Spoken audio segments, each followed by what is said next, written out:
Vaishali madam, please begin.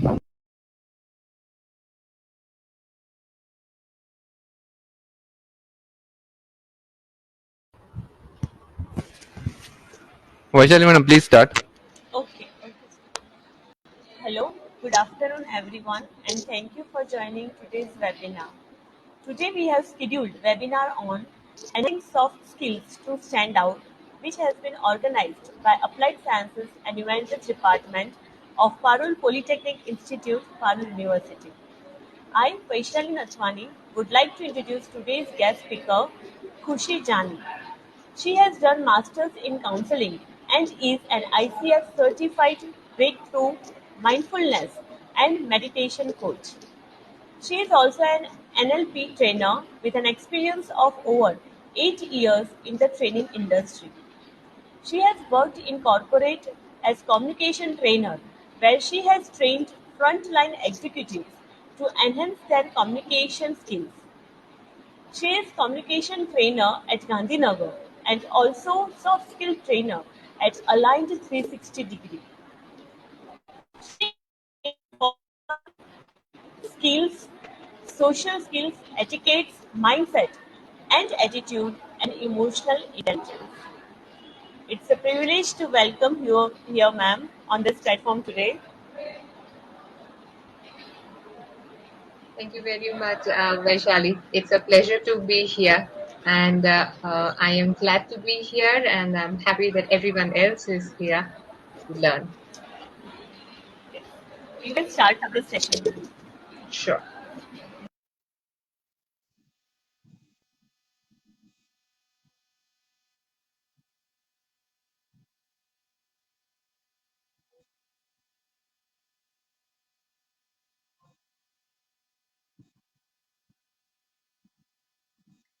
So, a very good afternoon to everybody who's attending today.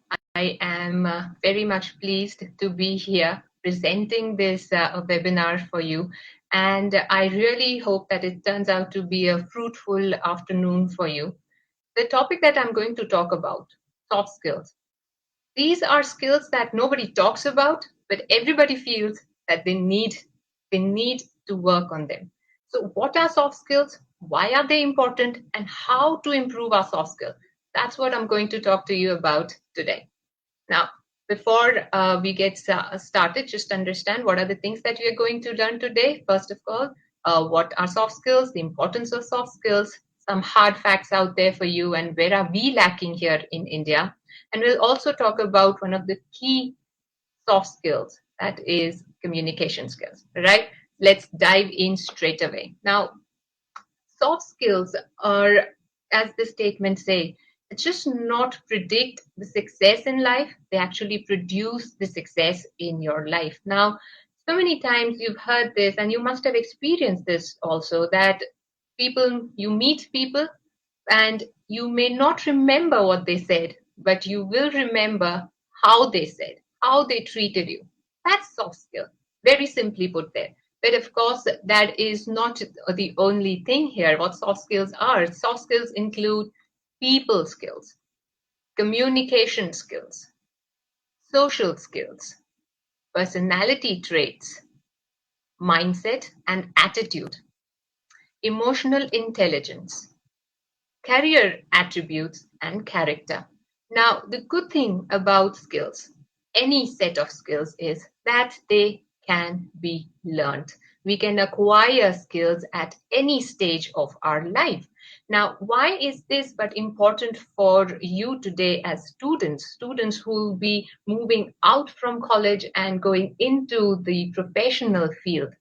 Now, understand that soft skills are an essential part of our skill toolkit. What it does is, now why are they important? Let's understand this.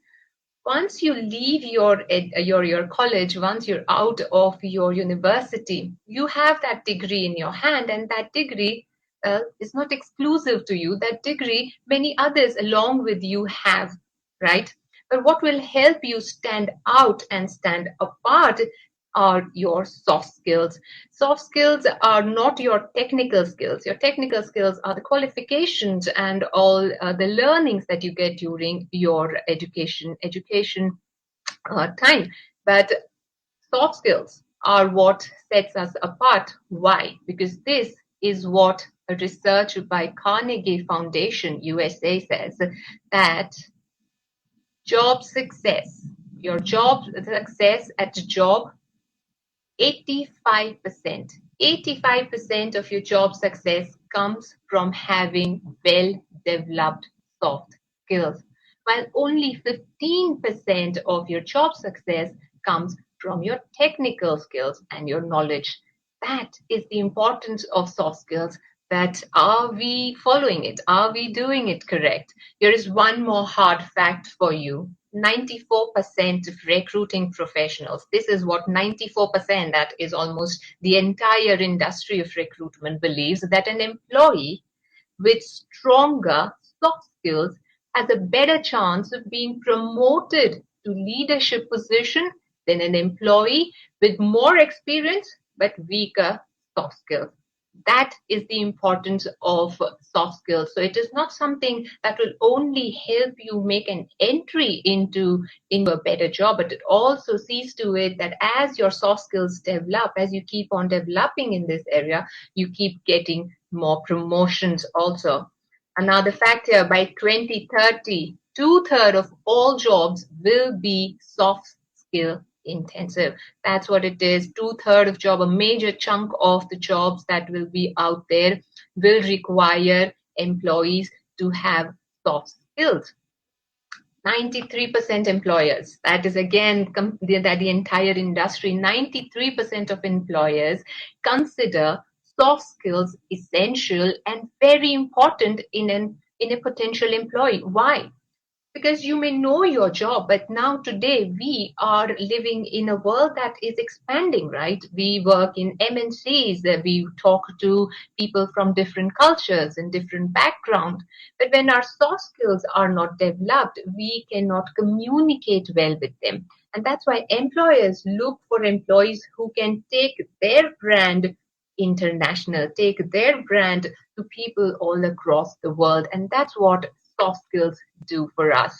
Now, good thing that's what soft skill does, but sadly, the paradox in India is that we've got many highly technically qualified candidates, but only a few are considered employable. It's not, why is that happening? That is because it's not just the degree that you have, it's also how you conduct yourself, how you use the knowledge that you have plays a major role in your success. Now, let's understand what are key soft skills.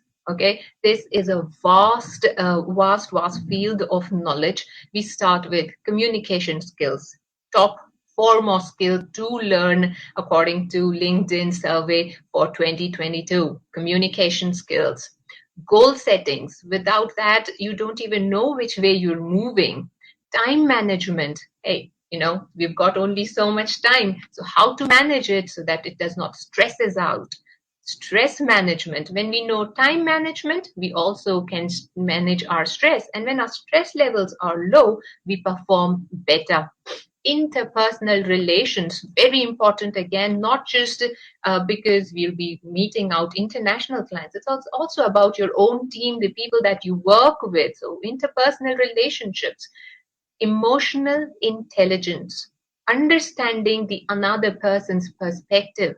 That's important. So that's emotional intelligence. Team management, very important skill there, how to work with a team until now. And I'm sure you must have gone through this experience if you've created projects, and in these projects you have your team, then you see the differences of ideas and opinion, and then bring it all together to create that one successful project. That's team management that you will continuously require to showcase once you head into the professional field. And then, of course, leadership skills, customer service, of course, client, you're dealing with your customers. So your customer service, Interview skills. See, that's the first step, right? Out of your college into the professional field. The first thing that's going to come your way is an interview. How to do good in an interview. And then, of course, later on, when you move ahead in your life, you will be conducting interviews. So both are required. But of course, we start with how to give a good interview. Selling skills, and understand this is not only for people who are going to go into the sales department. Selling, we do that all the time. At every point of time, we just need to know how to do it correct. Negotiation skills, very important, because constantly it's all about give and take there, and none of us should feel that, you know what, we did not get enough, or we were cheated or not correct here. So negotiation skills, and then social, business, international, and dining etiquette. Big part of our being is comes out when we are actually not in a professional setting. So working on that aspect. So these are all the key soft skills that we need to work on. And the good thing about these soft skills is we don't need to work on them separately. This is all that you can do while you're in your college, while you're doing your projects, while you're meeting people. Just the intention about how you're going, why you're doing that, that needs to be clear. Now, we will touch upon one, because as I just read out an entire list of soft skills, and there are lots of them, right? But I cannot discuss all of them with you in this stipulated time. But what I will talk about is communication skills. That is that number one soft skill that we should have, and I will, of course, be debunking some myths here about communication skills, and also let you know how to enhance your communication skills. Right. So here's what happens with a lot of us. If we ask 100 people, 95 will say, "I need to improve my communication skills." Right. Just nod if you're one of them. Just think about yourself if you're one of them. And with that, what you mean is that you need to work on your verbal communication, right? Yep, that's what you think. You need to work on your verbal communication. But communication skills is not only the verbal communication that you do, the things that you say. Now, that's not the only thing, right? Communication skills, the communication factor. There are three elements of communication skills here, and the one that we consider the most important are verbal communication. Well, that holds only 7% of weightage in our communication. Only 7%. 38% is the vocal, is how are we saying? So your verbal is what are you saying, while your 38% is how are you saying, and then the major one, the big one, the non-verbal, 55% of our communication is non-verbal, which could include a lot many things. I'll explain them. What is this? So understand, if you're only practicing about what to say, right, then there are other things that you need to work on. Is it's not just about what to say, it's also about how to say, and then it is also about when you're not saying anything. Yes, when you're not saying anything. Now what happens, why am I talking about non-verbal communication the first? Because 55% of this, even before you say something, people already will think something about you, they'll make an impression about you. All right, so that is why non-verbal communication, just by being, you're actually communicating. Just by being present, sitting there, maybe the way you're looking, the way you're smiling, the way you're using your hands, is your body posture upright or not, everything says something about you, right? So body language is that first. Just your facial expression. Tell me if you do this. If you want to talk to your father, all right, you want to go to, say, a trip to Goa, and you want to talk to your dad, you'll actually first go and look at his face and see, is his mood all right? It's like, yeah, looks like his mood is all right. But if he looks grim, you'll be like, no, not the right time to talk, right? See, even before your dad says that, you know what, I am not interested or I am not in a good mood, you just knew this. Why? By the expression on his face, by the way he's moving around. That's how you're also communicating constantly all the time with other people around you, with your body. Everything that goes on in our mind, it comes out in our body language. This is the language your body speaks without you using a single word. Right? So the most important aspect of non-verbal communication, body language. Then, of course, grooming. Now, yes,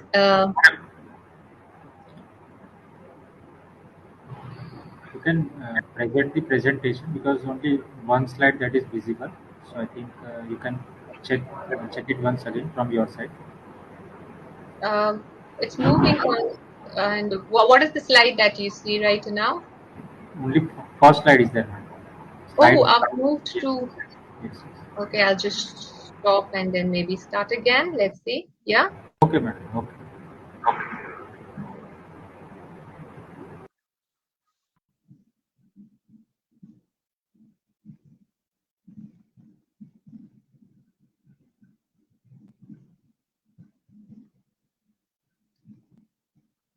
Let me know if this is visible Yes, again. madam. All right. Oh, okay. Then we moved a lot ahead and a lot of the slides have passed. But all right. So this is what I was talking about, your body language, the first non-verbal communication, second form of non-verbal communication, grooming. You've heard this one, first impression, last impression. How do people make that first impression? The moment you walk into a room, they'll just look at you, they'll see you, and they'll think something about you, even if without you saying anything. Your grooming says a lot about you. And then grooming, this is one of the biggest mistakes that especially students who are transitioning into and moving into the job field don't do it, because you've been living like a student until now. It's a carefree life, right? You don't care what you look like, what the hair is like, what you're dressing, but that does not work in the professional world. So while you are already at it, when you now that you have realized, start grooming. Grooming includes, your nails are well cut, your nails are cut, your fingers, and it's all clean, the hands are clean, the hair is cut and set well. If you have a beard, it's well set, it's not, all over the place. Ladies, the hair is well done, the makeup, if you're using any, is well done. That's all your grooming. And it does not start just on the day when you're about to go into that interview or go into your job the first day. It starts beforehand, right? So from right now, start working on your grooming, take care of yourself, and you don't have to go to an expensive salon or parlor and splurge. No, you don't have to do that. At home, just your basic hygiene and keeping clean, and once monthly clean, all the shaving and all that. That's grooming. Stay up to date, right? Dressing, very important. What you wear says a lot about you, because and again, for a college student, while right now you're in college, you just dressing according to your college life, right? It's easy, it's carefree. But that's not how it happens in a professional setup for you. So you need to start looking at yourself, especially those in their final years, start looking at yourself as an upcoming professional, right? So no, I'm not telling you to dress like one when you go to college, but you already start and looking at other people, maybe check out on the internet what's in, how to dress, right? So work on that dressing. Etiquettes include everything from your thank yous and please and pulling the chair or opening the door. And this does not goes only for the men, it's for the women too. All right, etiquettes are meant for everyone, right? There's no gender bias here. So work on your etiquettes there. And then listening skills, one of the most important skills, something that we skip out big time, is our listening skills. We listen half, we listen only to reply. But while you're listen completely, so you can understand the other person, and also another person understands that you're listening to them, and then they can open up better to you. Right? So that's your non-verbal communication, because at no point of time you are not communicating. Even if I were to sit quiet right here in front of you, I'll still be communicating. Whatever is going on in my head will come out in my body language, or even if I don't say anything, you will still be thinking something about me, right? That's how we constantly keep on communicating. So non-verbal communication, work on that, work on the body language. I'll give you the tips there. Now, about the appearance, about the grooming and dressing, let's learn it right now. Number one, look the part, right? You're going for a job interview, understand what does that job requires you to do and dress up according to that. When you have your job, again, dress up according to the job role that you have, not according to who you are, but the role that you're going to play, all right? The occasion that it is. So look the part. Create a focal point, especially closer to your face. Now, what does that mean? It means that you don't want the interviewer or anybody else to get distracted about anything other than be focused on your face. Your face, because you're talking, you want them to listen, you want them to look at you, right? And you want to have that eye contact. But if you have, say, you have a flashy big watch in your hand and then you're constantly moving it, so the attention will go towards that watch and they will not be looking at you and listening you completely. All right, so create a focal point. How do you create a focal point? It's just like this. I'm wearing a neck piece which is very close to my face, so even if you do look down, it's just right here. So guys, what can you do? Wear a tie, right? Create a focal point, which means create a point where constantly the attention is towards your face, closer towards your face. Again, refined look. When you're going out there, see to it the hair is well done, the beard is well done, the nails are done, the shoes are clean, right? These are little things that we were taught in school. They are still important, right? The first things that we were taught in school, they're still important even in your professional setup. Now, how to dress up? What are the colors that you should pick? Now, always see to it that you're only wearing one dominant color. It's only one color that takes attention, not too many colors out there. The rest just blend in, right? So if you're wearing a red shirt, don't wear a red tie. You don't do those kind of things because not wearing a red shirt at all. But yeah, you get my point, right? And again, whatever you wear, whatever makeup you do, whatever hairstyle you do, whatever the haircut you have, whatever the beard is, whatever it is, whatever the shirt, the color you're wearing, see to it, it matches the shape of your face, right? And also your own color.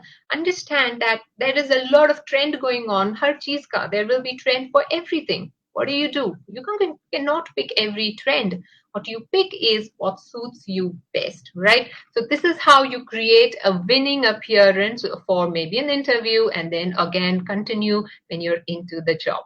Now, let's understand how to create a powerful body language. First thing, take a power pose, right? Now, confidence is something that you can create within yourself. A lot of people feel low in confidence just before they're going to start or before they're going to enter. So just give yourself that power boost, give yourself a power pose. You've seen cricketers and you've seen a sports person, they pump their fist and they keep doing those kind of things. Why do they do that? Boost up their confidence, boost up the confidence. So you can create your own pose that you can practice in front of the mirror before you go for your interview, right? So you get that confidence and then you enter in confidently. So create a power pose for yourself.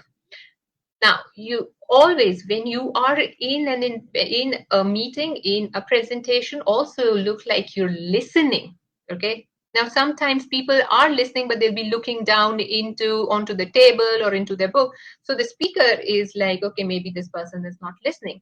So look at the person like you're listening to them. What happens is more people participate. They'll be more open towards letting you know, right?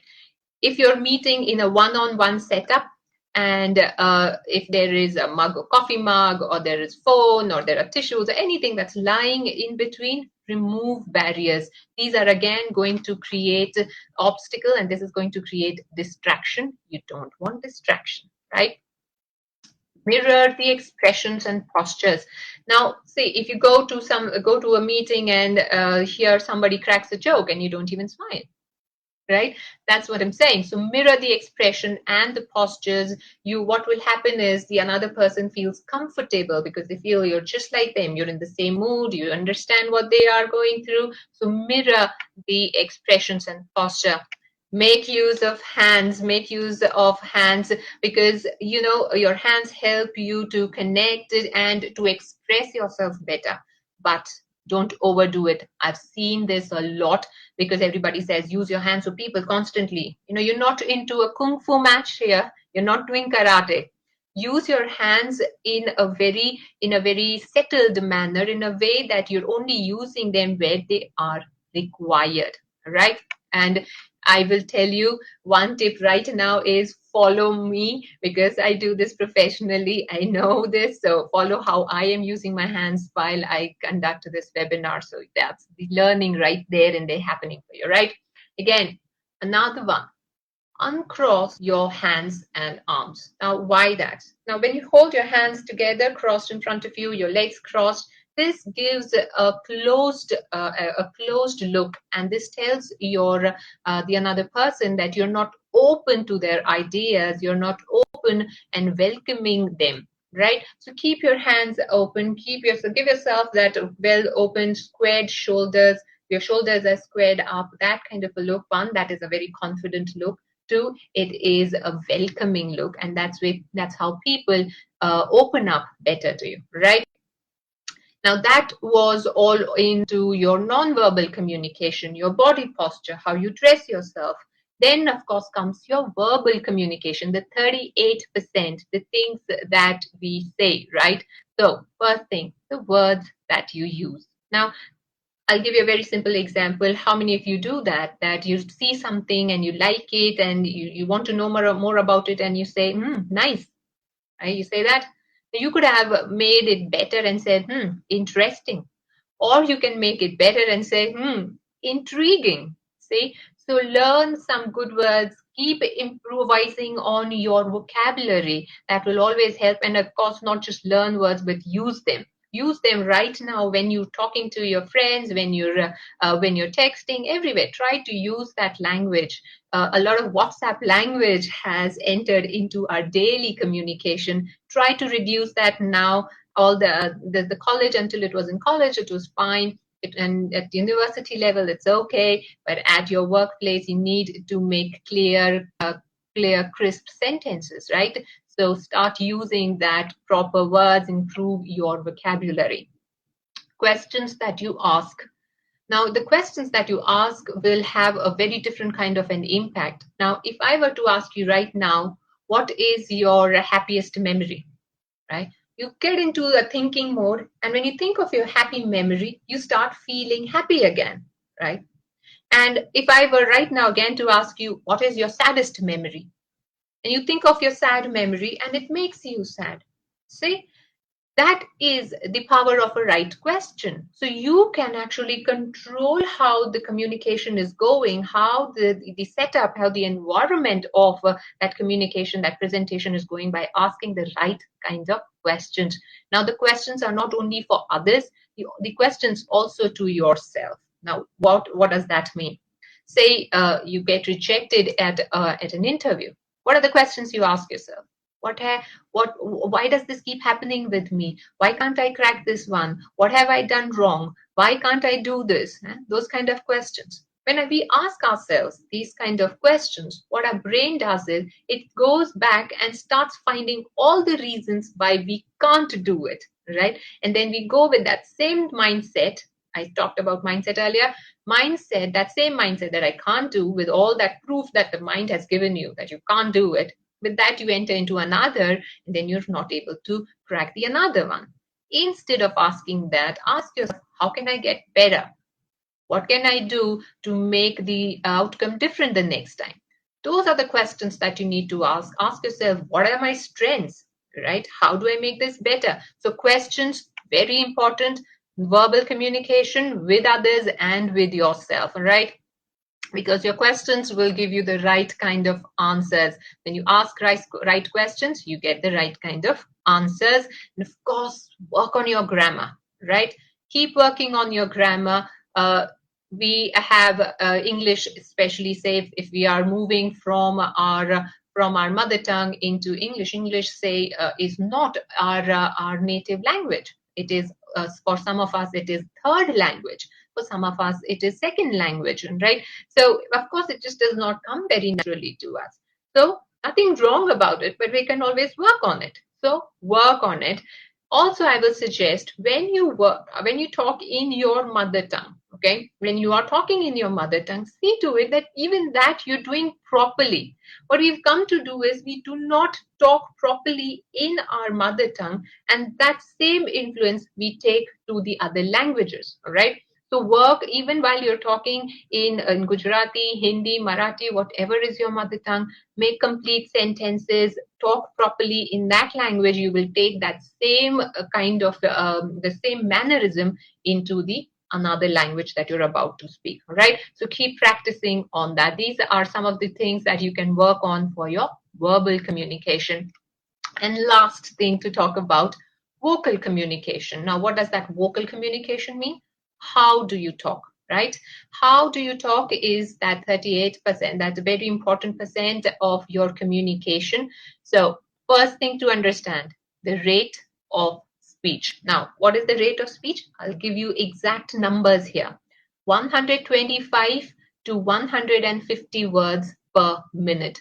That is an ideal rate of speech, right? Again, remember that 125 to 150 words per minute. If you are above that limit, bring yourself under that. If you are below that limit, bring yourself a little up into that 125 to 150 quadrant, all right? So that should be the rate of speech. Now, when we talk very fast, it is seen as someone who's nervous. When we talk very slow, it is seen as someone who does not know what he's trying to or she's trying to talk, right? So we need to maintain that rate of speech to come across as a confident speaker, right? That's one. Second thing is modulation. Now, modulation is how you say the things that you say. There are 3 speech organs in our mouth. 1, our lips, 2, our tongue, and 3, our jaws. Just like every other muscle in our body requires exercise to strengthen it, these 3 organs also need exercise so that we are good at our modulation. So practice modulation. How do you do that? How do you do that? Just for a few minutes, read loud, right? You have your own books, you have your course, your subject matter to read. Just read that subject matter. Nothing new, okay? Nothing different. But read your subject matter, but read it loudly, all right? So that you can hear yourself. So read it loudly and just give yourself a few minutes. Also, how do you read it? You will not read it like you're mugging it, okay? This is not for that. This is not like those ones that do this. You're not doing that, right? What will you do? You will read it as if you are giving a speech or you're giving a presentation or you're talking to the CEO of a company. All this while you're reading your subject matter. 2 things will happen here. One, you will learn your subject, your course, and then of course it will improve your modulation. Now, the tone, that's the third thing. Our tone, if our tone, there are multiple tones that we can talk in, but the one that we just shouldn't talk in is monotone, right? One tone, if you talk in that one tone, even the most funniest thing, the nicest thing, the most motivational thing will turn out into the most boring thing, right? So keep fluctuating, keep changing your tone, your pitch and your tempo. Sometimes you rise it, sometimes you lower down it, depending upon what you're talking. There are many tones. There is humor tone, there is motivation tone, there is formal tone, all kinds of tones. So practice. How would you say a funny thing? How would you say speak if you want to motivate someone, right? So depending on that, change your tone, rise, low down, increase, and all of that, right? Now, one thing that I will tell you is what we hear ourselves, the sound that we can hear ourselves in our own ears, our own sound, that is not actually how we sound, okay? That is not our real sound because it comes through all of this gadgetry. It comes out for our physical gadgetry, so we do not get to hear ourselves just the way the another person can hear. So for that, what do? You record your voice and then listen yourself. That way you can work on your rate of speech, you can work on your modulation and also on your tone. Another thing is volume. If you are very loud, because nobody's going to like that, right? Everybody's going to say, oh, headache.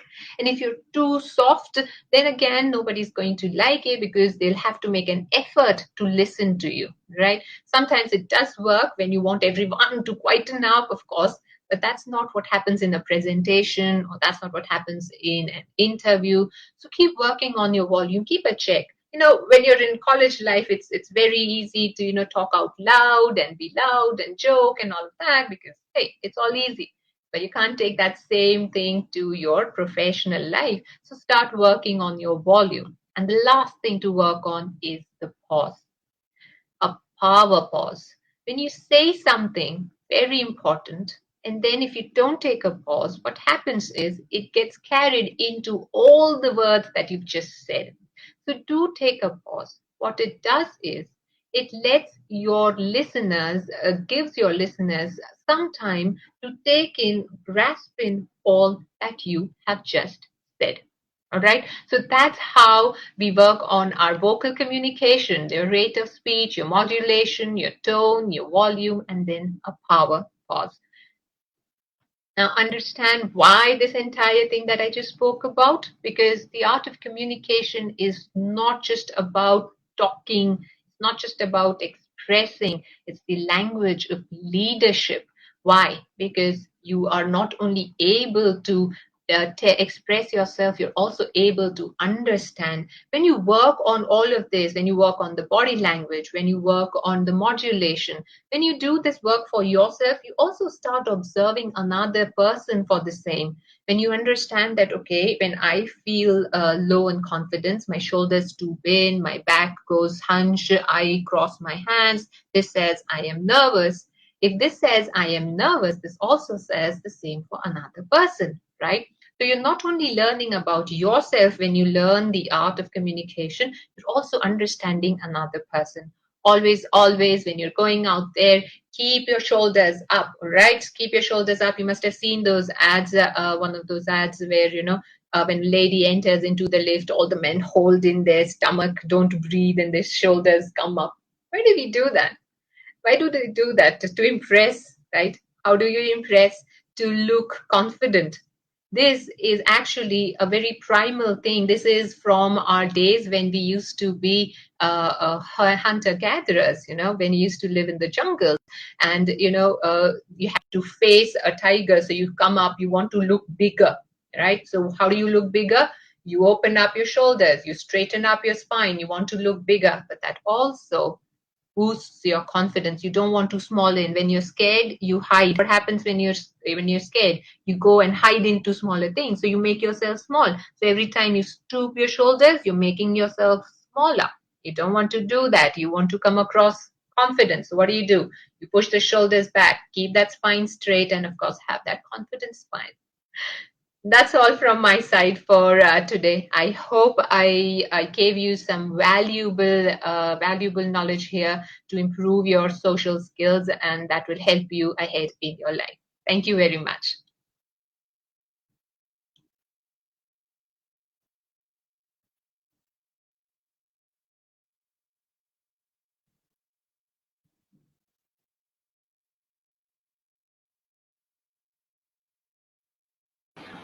Hello. Hello. Hello, Vaishali. Yes. Thank you so much, ma'am. Pleasure. Yes, it was very nice listening to you. Thank you. Yeah. There are one or two questions from our end, ma'am. Yes, please. Uh, actually, we are in academics, right? So, during assessment or during Viva submission work, so does soft skill are included in assessment part also, according to you? Absolutely, absolutely. Again, when I said look at the body language will say everything. I'll just tell you, look at the feet, okay? Mm. Look at the feet. What happens is when we are nervous, or maybe when we are lying, or when we are not confident, but we're trying to showcase ourselves as confident, we can control it on our face. We can see if somebody is, say, lying or if somebody is not confident. We can anyhow see that on the face. But sometimes after some practice, you can actually control your facial expression. Also, your hands, maybe you can control your hands. But the farther away the body part is from you, the difficult it is for the brain to control it. So look for the feet, and you will know that if a student is nervous and is confident, all of that. Look for the feet. This will help you to understand where they're coming from. Yes, absolutely right, ma'am. According to you, is non-verbal communication important? Absolutely. Big time importance to non-verbal communication. Even when you're talking, your words will lose their importance if your body language, if your facial expression is not matching with what you're saying. You may be saying something, but if you are not including your body into it, if your body is saying something else, your words will not keep the same kind of weightage. So if you really want your words to come across powerful, connect your body when you talk, use your body language also. So yes, non-verbal communication, very important. Okay. Well, sometimes it happens that we move on to another city or another country, then language barrier is there. So, according to you, which is the best way to come over it? See, one thing we all need to understand, this is something that I see a lot, at least in India, is that we tend to think that the other languages are important. Language had only one thing and had only one role. Its role was to take away barriers.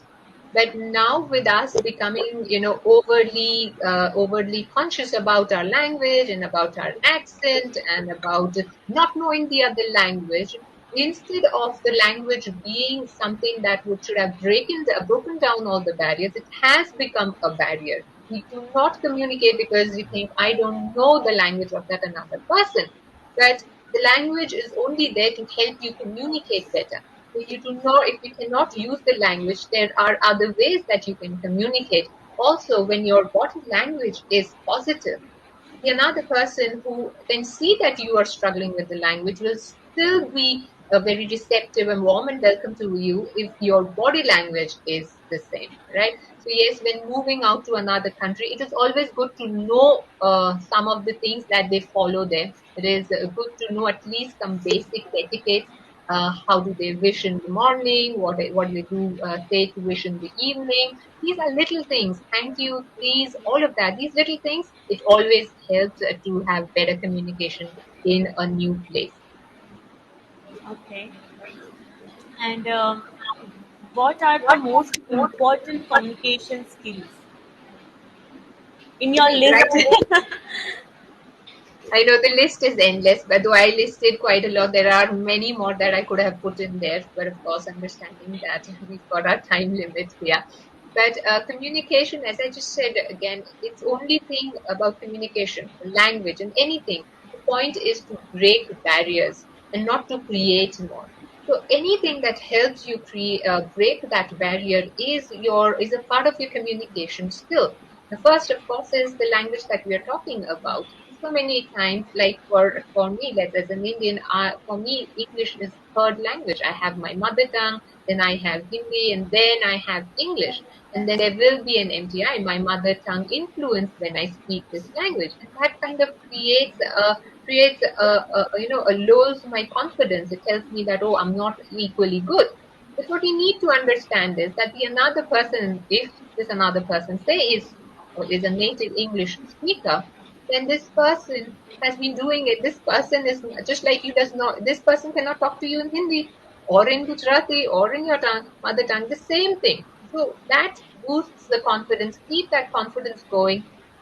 Do not doubt yourself just because you do not very well know the other language, right? We do know some of it and we don't know as well as they do. Hey, because we know other languages also. So go out there with confidence, and that is the key factor. And as I said, communication is only and only meant to break barriers. Do not let it come in between. Your body will help you, your hands can help you, your facial expression helps you. A good smile will always help you to communicate well. Yes, obviously. I think you answered my next question. My next question was how to handle difficult situations with soft skills. Smile on your face, right? Absolutely, with a smile. But yes, difficult situations, as I just said, mirroring is very important. Understand that when you are in a difficult situation, one, you can change how you feel about it within yourself. Pull yourself out of that situation first. What we always try to do is, if you're in a difficult situation, we stay in that situation and try to continue working on that situation, keep on working on that situation. That's not how you solve it. What you need to do is first pull yourself out of that situation, then look at what is it that's happening within you that is not helping you overcome that situation. Maybe your confidence has taken a hit. So stay with yourself and do some of the things that boost your confidence. Best thing is, of course, some breathing techniques. Everyone should know some breathing techniques. Calm down yourself first of all, because only a calm mind can give you answers. You cannot find answers when your mind is in all chaos, right? So calm down yourself with some breathing technique, relax yourself completely, and then move into that situation again. Also, shoulders up all the time. The lower your back is, the shoulders are rounded, you become smaller and the situation looks bigger. If you want to look bigger than the situation, push the shoulders back, straighten up that spine, keep the chin up, and of course, smile. Yes. Okay. Thank you so much, ma'am, for joining with us today. It was very nice listening to you, and this session will surely help our students as well as faculties for developing their skills. Because faculties Well, also need this thing, right? Not only students.